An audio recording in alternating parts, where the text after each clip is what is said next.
दर्द भरी यादों का बक्से का पार्ट 2। सुनीला जी बोली, अच्छा तो अब तुम्हारी नज़र मेरी बक्सिया पर है। बेटा मैं तुम्हारी कुछ नहीं जानती हूँ, पर तुम मेरी चीज़ों पर नज़र डालते हो, शर्म नहीं आई? तुम्हें अपनी कमाई अपनी औरत पर लुटाते आए, और जब दिक्कत हुई तो माँ की याद आई। मैं कहती हूँ निकल जाओ मेरे घर से, और इस बक्सिया पर तो कोई नज़र भी मत डालना। ये आज तक न खुली है और न खुलेगी। महेश जैसे ही बढ़ा, मिथिलेश ने उसे रोका। खबरदार भैया, बिना माँ की मर्जी के आप जबरदस्ती नहीं कर सकते। आखिरी फैसला माँ का ही होगा। सुनीला जी बोली, अरे जिसने अपने माँ बाप को जीते जी बिस्तर पर डाल दिया, उसके मरने के बाद दूसरे ही दिन बचे हुए पैसे लेकर निकल गया। उसे इस घर से अब एक मुट्ठी मिट्टी भी नहीं मिल सकती। अपनी भलाई चाहते हो तो चले जाओ यहाँ से, वरना महेश चुपचाप वहाँ से चला गया। समय बीतता गया। सुनीला जी के मन के घाव अब धीरे धीरे मरहम बन के लगने लगा। सुनैना गांव आती रहती थी। जब बच्चे बड़े हुए तो सुनैना जी बोली, अम्मा बच्चों की पढ़ाई और इनकी नौकरी के कारण मेरा बार बार यहाँ आना हो नहीं पाएगा। क्या आप हमारे साथ नहीं चल सकती? आपकी सुख सुविधा में कोई कमी ना आने दूंगी। सुनीला जी का शरीर गिर रहा था। उन्हें बहू का सुझाव पसंद आया और वह बहू के बेटे के साथ अपने उस बक्से को लेकर उनके साथ चल दी। जब सुनीला जी शहर पहुंची तो उसके पोते पोती दादी के बक्से को देखकर आश्चर्य में कहते, दादी आखिर इस बक्से में क्या है जो आप इसके साथ ले जाती हैं? सुलोचना जी उसके पीछे करते हुए बोली, खबरदार बच्चों, मेरे बक्सिया को हाथ न लगाइए। धीरे धीरे सुनीला जी का मन वहाँ लगने लगा। अब उनके उदास और मुरझाए आंखें हंसती थी। शांत और उदास मन से हर किसी से मिलती जुलती थी, बस अपने बक्सिए को किसी को छूने नहीं देती थी। उसकी चाबी उनके गले में बंधी काली डोरी में होती थी, जिसमें एक तंद कुंदनी भी होती। आश्चर्य की बात तो यह थी कि उस बक्से को उन्हें भी किसी ने खोलते हुए नहीं देखा था।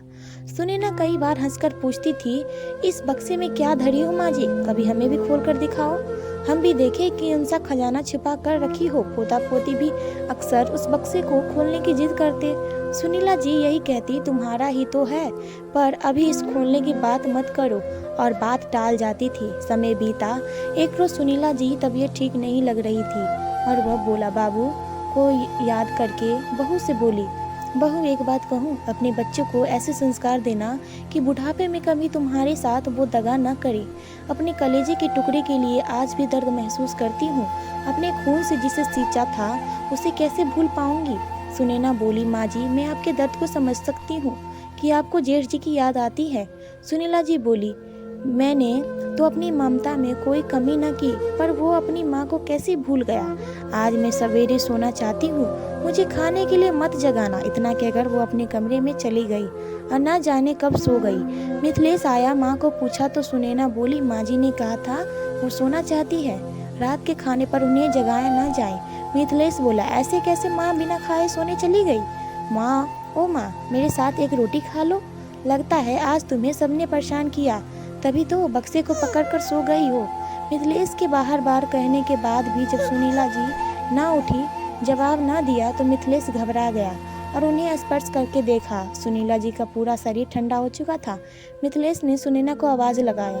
सुनैना भाग कर देखने आई तो सुनीला जी के चेहरे पर एक संतोष का भाव था, मानो वह निश्चित होकर अगली यात्रा पर निकल रही हो। सुनीला जी की शरीर को उनके पैतृक गांव ले गया। वहाँ विधि विधान के अनुसार उन्हें तैयार किया और उनके गले में वो काली डोरी और वो चाबी निकली। क्रियाक्रम के समाप्त होने के बाद जब सब वापस आए तो मिथिलेश ने वो काली डोरी से चाबी निकाली। सुनैना को बोली, बाकी के काम बाद में करना, पहले बक्सा खोलो और हमें दिखाओ कि इनमें कौन सा खजाना है। जैसे ही बक्सा खुलने लगा, बच्चों के आस पास खड़े हो गए। अरे ये क्या, पुरानी पासपोर्ट, पुराने मनी ऑर्डर की रसीद और ये धुंधली होती चिट्ठियाँ। इनमें से कुछ चिट्ठियाँ स्याही भी फैली हुई थी, मानो किसी की आंखों में उन्हें फैला दिया हो। ये सब आखिरी किसकी चिट्ठी थी और इस माजी के बक्से में क्या रखी थी?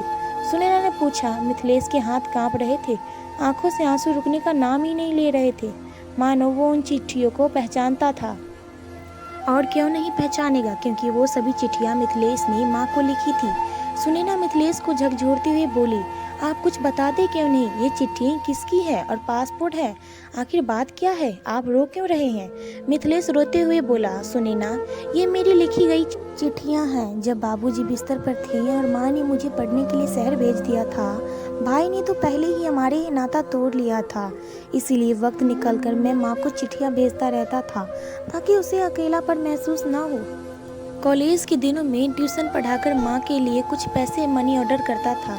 ये उसी की रसीद है। स्कूल से लेकर कॉलेज तक की पूरी पढ़ाई के दौरान जितनी भी चिट्ठियाँ मैंने माँ को लिखी थी वो सब माँ ने आज तक संभाल कर रखी थी। इतना कहते कहते मिथिलेश धड़ाम कर मारकर रोने लगा। माँ, मैं तो ये सब भूल चुका था, पर आपने सब याद रखा। मेरी पाई पाई का हिसाब रखती थी आप, पर कभी भी जताती नहीं थी। लौट कर आओ माँ, कुछ और वक्त मेरे साथ बिताती, कम से कम जी भर के आपकी सेवा ही कर लेता। कैसा अभागा मेरा भाई है जो माँ को इस दर्द को शामिल ना हो सका और ना ही उन्हें कुछ अच्छी यादें दे सका। सुनैना की आंखें भर भीग आई। आज उसे एहसास हुआ कि उसकी सास उसके लिए यादों का खजाना जो किसी भी संपत्ति से कम नहीं था, वो छोड़ कर गई। बच्चों की आंखों भर आई। वो कभी इस बक्से को, कभी अपने पिता को देखते थे कि उनकी याद दादी उनके लिए ऐसा अनमोल खजाना छोड़ गई जब किसी बाजार में नहीं मिलती।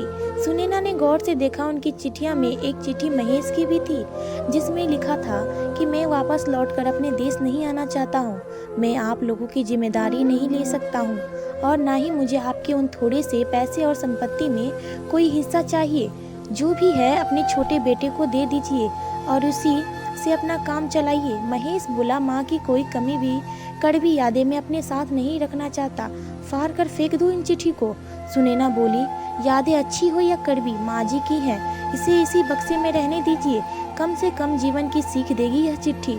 इतना कहकर सुनैना ने उस बच्चे को बंद करके लाल कपड़े में लपेट कर रख दिया।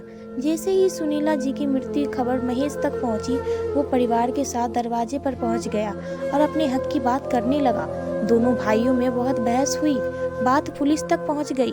महेश ने मिथिलेश और सुनैना पर यह इल्जाम लगाया कि उन्हें सुनीला जी का ध्यान नहीं रखा, जिसके कारण उनकी मृत्यु हो गई। बात हद से ज्यादा बढ़ गई जब सुनैना सामने आई और बोली, अरे जो अपनी माँ की मृत्यु का मोल लगाए, इस बार कभी ऐसे औलाद की किसी को ना दे। याद रखिएगा, आपको इन सभी बातों का भुगतान करना ही पड़ेगा। कल जब आपकी औलाद आपके साथ यही सब करे, तब आपको माँ की अहमियत का पता चलेगा। सुनैना की जेठानी रेखा पहली बार उसके सामने आई और बोली, अपना ये प्रवचन अपने पास रखो, सीधी तरह से संपत्ति में आधा हिस्सा हमें दे दो, वरना कोर्ट कचहरी लड़ने तक की औकात नहीं है तुम्हारी। मिथिलेश इन बातों से बहुत दुखी हुआ। उसने कहा, सुनैना, ले देनो दिन है जो भी लेना है, ऐसे भुखड़ों का पेट कभी नहीं भरता। अरे जो अपने बेटे माँ बाप को देख गया, वो भाई को चैन कैसे रहने देगा। सुनैना बोली, नहीं जी, बात संपत्ति की नहीं, अब माँ जी के सम्मान की हो गई है। ये कोर्ट तक जाने ही बात करते हैं। अरे मैं अब इनको जेल तक पहुँचाऊंगी और इनका एक का एक किया हुआ सबके सामने लाऊंगी। मेरी सास का अपमान किया, अब ये उस अपमान का बदला लेगी। ये आपका घर नहीं, मेरे पति का घर है। निकल जाओ मेरे दरवाजे से बाहर। तुम जैसे निर्दयी इंसान के लिए मेरे दरवाजे पर कोई जगह नहीं है। सुनैना की इस रूप को देखकर मिथिलेश भी हैरान था। सुनैना ने अपने बच्चों को अपने मायके भेज दिया और अपनी सास के उस बक्से के साथ महिला मुक्ति केंद्र गई। फिर उन सबको लेकर पुलिस स्टेशन पहुंची और थानेदार को सारी चीजें दिखाई।